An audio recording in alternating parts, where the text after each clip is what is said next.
Alors Christophe, quelle est la différence entre la personne qui est dans l'émission et la personne qui est dans la réception?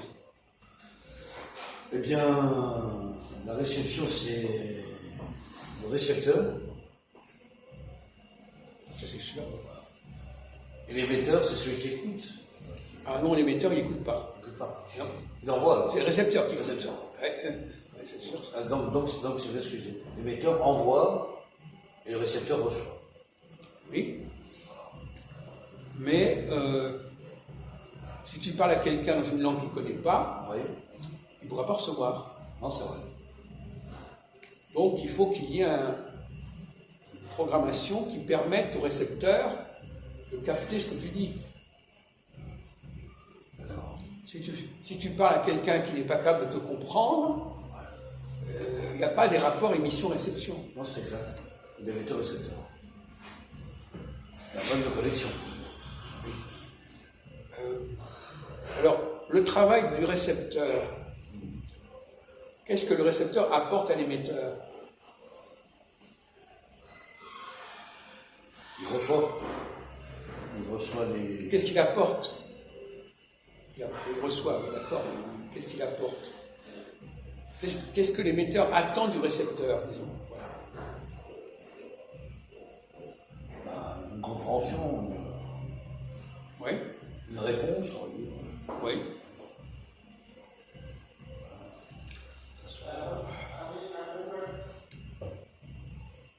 Il attend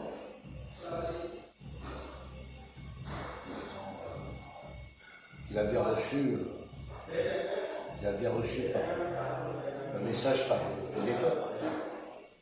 Mais tout à l'heure, on parlait de la mort, tu te souviens? Est-ce qu'il y a un rapport entre l'émetteur-récepteur? Est-ce qu'il y a un rapport entre la personne qui meurt et la personne qui émet? Émet en tant qu'émetteur, pas d'amour. En tant qu'émetteur, on peut dire. Oui, il y a... Par exemple, si tu choisis un successeur et que tu choisis mal, qu'est-ce qui se passe? Il y a un problème. Donc là, le récepteur ne sera pas... Il ne sera pas compris. ne fera pas le travail. Si. Oui. Si, il sera Le compris. récepteur, c'est l'émetteur qui ne sera pas compris. Bien sûr. C'est pas le récepteur. Oui. Le récepteur va recevoir. Il recevra, mais il recevra mal. Ou il fera mal ce qu'on attend de lui. Aussi. S'il se trompe. Voilà. S'il se trompe ou s'il ne sait pas quoi faire. Bon.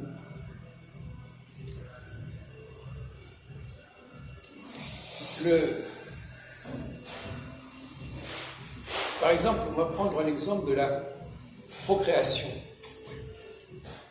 Dans le rapport entre l'homme et la femme, dans le rapport faire un enfant. Quelle est la différence entre l'émetteur et le récepteur? L'émetteur, c'est celui qui envoie. Oui. Et le récepteur, c'est celui qui reçoit.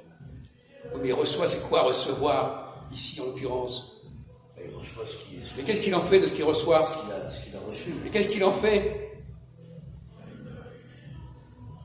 Il le garde, il le stocke. Mais non, mais tu plaisantes. Dans le cas d'une femme, qu'est-ce qu'elle fait de ce qu'elle a reçu d'un homme? Elle crée un enfant. Eh bien, donc il y a un travail. Il Il y a un travail. Oui.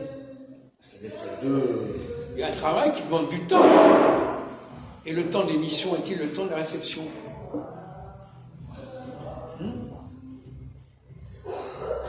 Oui, il y a un temps. Est-ce que c'est le même temps, l'émission et la réception? Non, ça dépend. Non, mais ça ne dépend pas. Si je dis à quelqu'un, prépare cette viande, combien de temps ça prend de lui dire ça?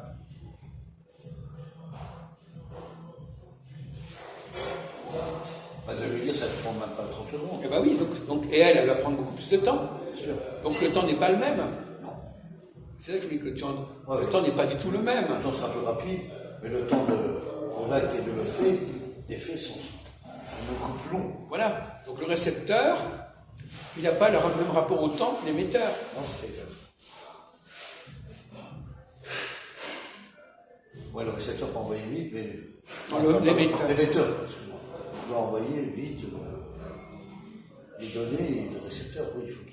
Donc tu vois bien que c'est pas égal, c'est pas symétrique du tout, contrairement à ce que tu disais. Il n'y a pas aucun rapport entre le temps de l'émetteur et le temps du récepteur. Effectivement, il y a un laps de temps.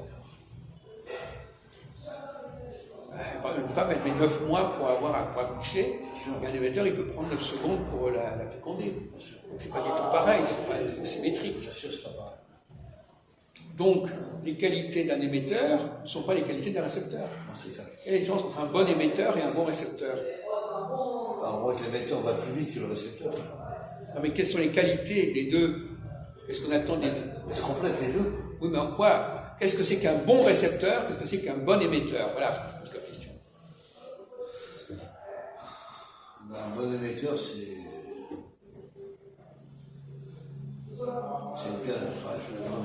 un envoi beaucoup plus rapide et le récepteur doit recevoir rapidement. Non, pas rapidement.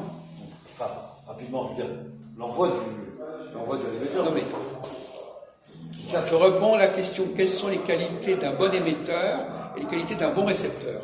Compliqué, ça. C'est pas la même chose. Non. Alors, quelles sont les différences? Quelles sont les qualités différentes? Quelle est la différence de qualité entre les deux statuts? Je veux dire, c'est que l'émetteur envoie assez rapidement ces données et le récepteur le reçoit, voilà. Tu mets peut-être un certain temps pour les décrypter, mais enfin, justement, alors quelles sont les différentes qualités dans ces deux cas? L'émetteur va plus vite et le récepteur est un peu plus long. Oui, mais quelles sont les qualités par rapport à ça? Là, tu ne parles pas de qualité. Pour que quelqu'un soit un bon émetteur, qu'est-ce qu'il faut qu'il se fasse?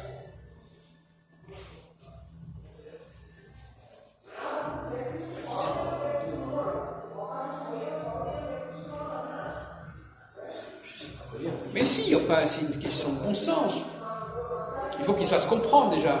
Oui. Il faut qu'il soit clair. Oui, mais est-ce que les clairs... Non, mais il faut qu'il soit clair, il faut que ce qu'il dit soit clair, compris, etc. Ah oui, bon. Pas qu'il raconte n'importe quoi et qu'il prenne du temps. Il faut qu'il soit rapide, clair, concis. Oui, efficace. Voilà. Pas efficace, bon, peu importe. Enfin, il faut que son message soit concis, clair, facile à comprendre. Bon. Bien sûr. Alors, quelles sont les qualités du récepteur? Que ce soit bien reçu, que ce soit clair, précis. Non, mais non. C'est pas du tout les mêmes qualités.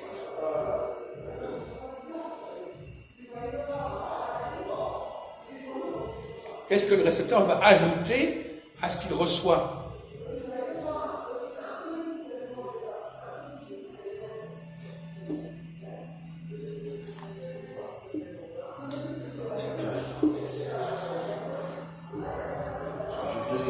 Non, mais enfin bon, c'est des choses élémentaires. Je veux dire, c'est la vie de tous les jours. Il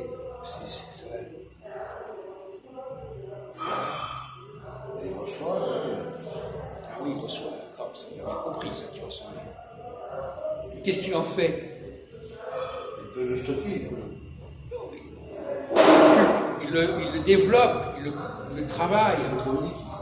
Non, mais il en fait quelque chose. On trouve ça dans l'Évangile d'ailleurs. C'est sur les talents. Qu'est-ce que tu as fait de ce qu'on t'a donné? Il sait l'exploiter, il sait le développer.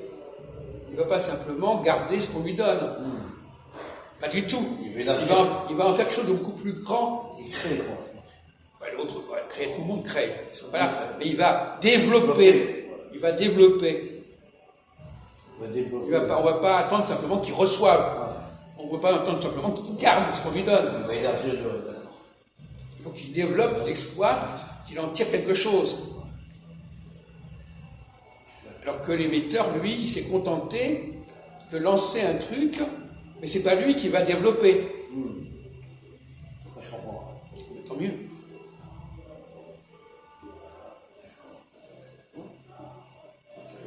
Alors, par exemple, on va prendre le problème autrement. Tu connais un peu sur Internet, je crois. Ouais. Est-ce que un bon émetteur, est-ce qu'il doit Tout à l'heure, on a parlé de précision, tu te souviens? Est-ce qu'il doit préciser les choses qu'il est en train de dire? Bien sûr. Non. Qui est-ce qui va préciser, qu'est-ce qui va compléter? C'est Le récepteur. le récepteur. Il a plus. Le récepteur, on lui demande de développer, de compléter. C'est pas à l'émetteur de compléter. Élargir un texte. Voilà, donc toi, c'est pas du tout ça. Pas pareil. Non. L'émetteur, il faut savoir quel est le rôle précis de l'émetteur qui ne doit pas se confondre avec celui du récepteur. Il ne faut pas que les deux concepts se confondent. Il faut que chacun sache où il en est. Quelle est sa tâche. Donc en fait, l'émetteur ne le développera pas, ça sera le récepteur qui développe. Ben, c'est ce qu'on vient de dire, ça. Mais bon, voilà. Donc finalement, il faut que l'émetteur reste dans les limites de son travail et qu'il n'empiète pas sur le travail du récepteur. Le récepteur. Qui lui va travailler son texte plus élaboré. Voilà. Je comprends. Non, mais... Justement, le problème, c'est que quand on est un récepteur, quelle est la différence entre un récepteur qui s'exprime et un émetteur qui s'exprime? Voilà. L'émetteur, il exprime son texte qu'il a donné, et le récepteur va le recevoir, il va le relire, et puis il va... On parle de s'exprimer, par exemple. Bon. Essaye de te concentrer un petit peu. L'émetteur, est-ce que le temps d'émission, le temps de parole de l'émetteur est le même que le temps de parole du récepteur? Non, mais dis pourquoi? L'émetteur va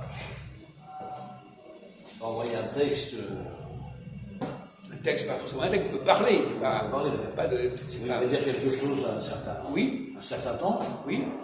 Et les récepteurs de son texte, il peut en débattre, il peut développer le. Voilà, alors quelle sera la différence donc ça sera quelle sera la différence entre le temps de l'émetteur et le temps du récepteur?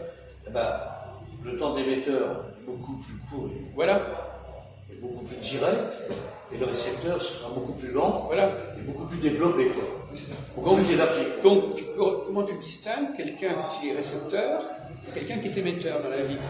Tu distingues par rapport au temps, c'est-à-dire que l'émetteur est très court et très bref, et le récepteur sera beaucoup plus élargi, beaucoup plus lent, beaucoup plus... Alors, est-ce qu'à ton avis, c'est un dialogue, est-ce que les hommes est-ce que l'homme et la femme correspondent à cette dualité?